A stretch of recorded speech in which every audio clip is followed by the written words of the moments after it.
സംവിധായകൻ Kamal full സ്ക്രിപ്റ്റോടുകൂടി shooting ആരംഭിച്ച ചിത്രമായിരുന്നു പെരുവണ്ണാപുരത്തെ വിശേഷങ്ങൾ.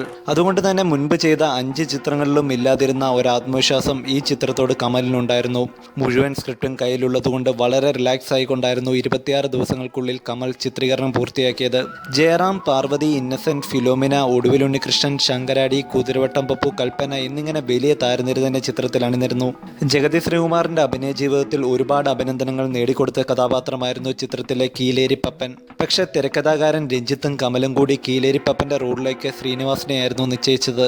എന്നാൽ ശ്രീനിവാസൻ പ്രഥമ സംവിധാന സംരംഭമായ വടക്ക് നോക്കിയന്ത്രം എന്ന ചിത്രത്തിന്റെ തിരക്കിൽ പെട്ടുപോയി. അങ്ങനെ ആ വേഷം ജഗതി ശ്രീകുമാറിന് തുണയായി മാറി. ചിത്രത്തിലെ അതിപ്രാധാന്യമുള്ള ഗസ്റ്റ് റോളിലേക്ക് ആരെ കൊണ്ടുവരുമെന്ന കാര്യത്തിൽ പലപ്പോഴും കമലിന്റെ മനസ്സ് കലഹിച്ചിരുന്നു. പലരും പല പേരുകളും സജസ്റ്റ് ചെയ്തു, പല നിർദ്ദേശങ്ങളും വെച്ചു.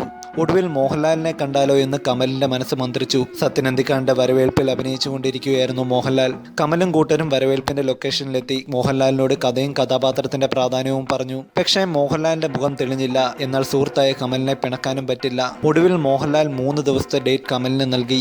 ചിത്രത്തിന്റെ കഥ കമലും തിരക്കഥ രഞ്ജിത്തുമായിരുന്നു. സംഗീതം ജോൺസൺ, ഛായാഗ്രഹണം വിപിൻ മോഹൻ. 1989 സെഞ്ചുറി ഫിലിംസ് പ്രദർശനത്തിനെത്തിച്ച പെരുവണ്ണാപുരത്തെ വിശേഷങ്ങൾ ആദ്യ വാരം കൊണ്ട് തന്നെ പ്രേക്ഷകരുടെ സൂപ്പർ ഹിറ്റ് വിശേഷമായി തീർന്നിരുന്നു.